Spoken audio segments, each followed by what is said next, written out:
Assalamualaikum warahmatullahi wabarakatuh. Perkenalkan, nama saya Filda Fitrani dengan NIM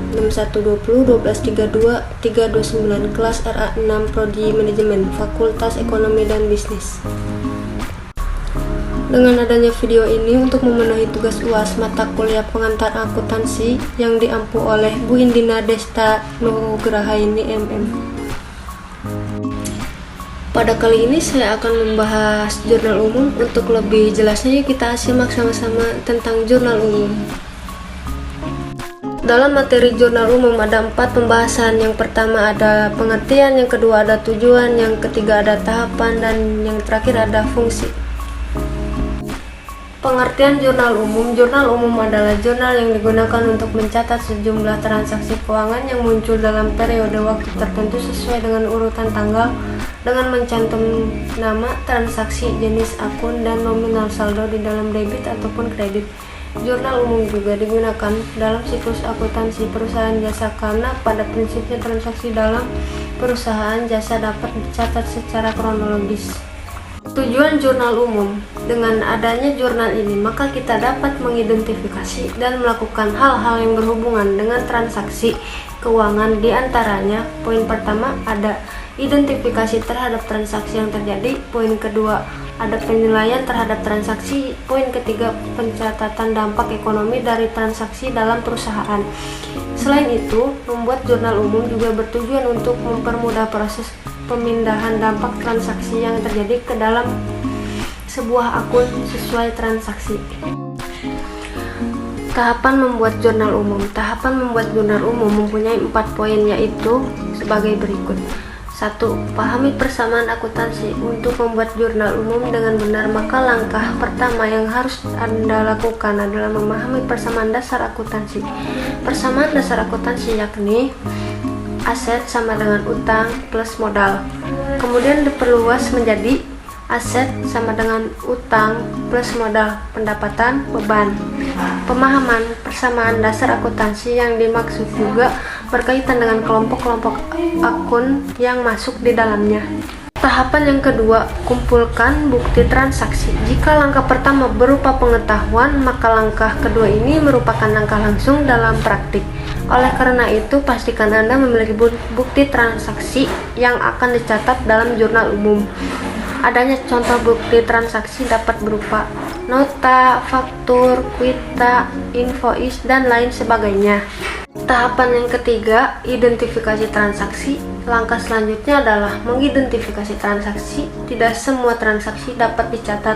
Transaksi yang boleh dicatat yakni transaksi yang melibatkan perubahan posisi keuangan dan dapat dinilai dengan satuan moneter. Oleh karena itu, kita harus mengidentifikasi transaksi sebelum melakukan pencatat nantinya. Dan tahapan yang terakhir yaitu keempat, pencatatan jurnal umum. Proses pencatatan atau pembukuan transaksi ke dalam jurnal disebut dengan penjurnalan. Di sini ada fungsi jurnal umum. Yang pertama ada fungsi historis, fungsi pencatatan, fungsi analisis, fungsi instruksi, dan fungsi informatif. Fungsi historis. Dalam jurnal umum, semua transaksi yang terjadi dicatat berdasarkan tanggal transaksi, menggambarkan aktivitas suatu perusahaan setiap hari secara berurutan dan terus-menerus. Dengan kata lain, jurnal umum disebut memiliki fungsi historis karena dilakukan secara kronologis dan sistematis. Fungsi catatan. Semua transaksi yang terjadi pada perusahaan dicatat dalam jurnal umum. Dengan begitu, maka perubahan modal, biaya, kekayaan, dan pendapatan harus dicatat terlebih dahulu ke dalam jurnal umum agar pembuatan laporan keuangan perusahaan dapat dilakukan dengan baik. Fungsi analisis. Semua pencatatan transaksi yang dilakukan dalam jurnal umum adalah hasil analisis transaksi berupa kredit dan debit yang terpengaruh. Proses analisis ini meliputi penggolongan nama, akun, pencatatan, kredit atau debit, serta jumlah atau besar transaksi. Fungsi instruksi.